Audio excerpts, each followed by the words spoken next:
Supremo Tribunal Federal reconheceu que o meio ambiente é um direito fundamental de terceira geração ou de novíssima dimensão, em célebre leading case que teve como relator o ministro Celso de Mello. Aliás, o Brasil possui uma legislação ambiental bastante progressista, seja a Constituição Federal reconhecendo o meio ambiente como um direito a ser preservado no interesse das presentes e futuras gerações, para além de uma perspectiva intrageracional, também uma perspectiva intergeracional. Nós temos, por exemplo, a Lei da Política Nacional da Mudança do Clima, que institui a Lei da Política Nacional da Mudança do Clima, de forma que nós temos uma legislação bastante evoluída e que tem sido apreciada pelos tribunais. E o nosso Superior Tribunal de Justiça é uma das cortes com os precedentes mais progressistas do mundo. Nós podemos observar, por exemplo, no caso quando o Superior Tribunal de Justiça reconheceu que a responsabilidade pelo dano ambiental ela é objetiva e também adotou a teoria do risco integral, ou seja, as excludentes de responsabilidade civil invocadas pelo réu em uma ação ambiental, como caso fortuito, caso de força maior, não têm sido aceitas pelo Superior Tribunal de Justiça em defesa do meio ambiente.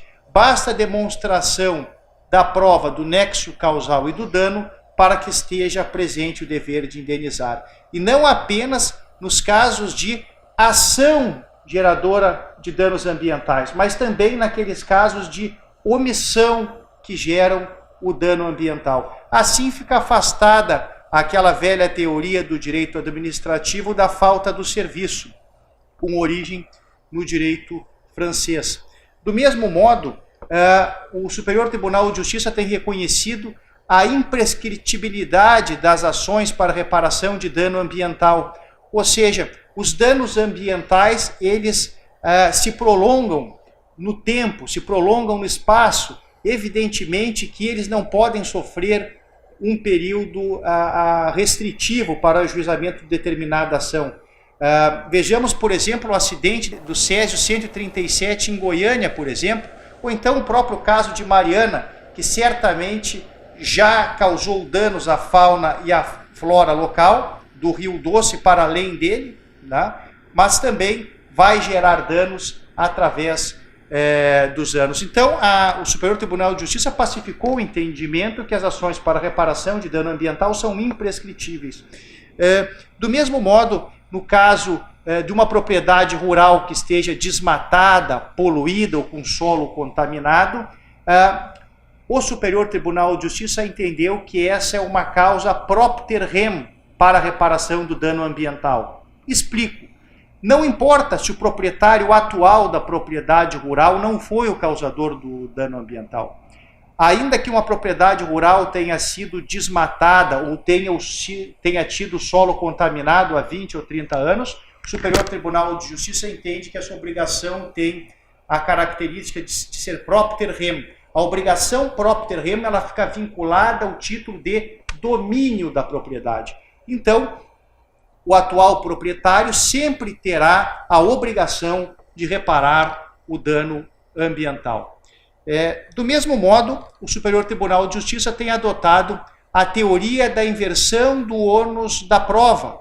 Isso porque se entende, no âmbito do STJ, que existe um microsistema processual que regulamenta as demandas ambientais, composto esse microsistema processual pela Lei de Ação Civil Pública, pelo Código de Defesa do Consumidor e pela Lei de Ação Popular. Assim, o artigo 6º, inciso 8º do Código de Defesa do Consumidor é sim invocado em matéria de direito ambiental para inverter o ônus da prova, ou seja, o Ministério Público, numa ação civil pública, não precisa demonstrar que foi o réu que causou determinado dano ambiental. Na realidade, quem tem que provar que a sua atividade não causou dano ambiental é o empreendedor, é o poluidor e é o réu na ação de reparação por danos ambientais, porque o ônus da prova ele é invertido pelo juiz contra o réu em matéria de reparação de danos ambientais. Isso aí não ocorre apenas no Brasil,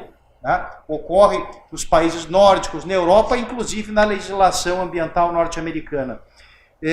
Também, outra medida, outro precedente importante do Superior Tribunal de Justiça é no caso onde são demandados o Estado e o poluidor privado.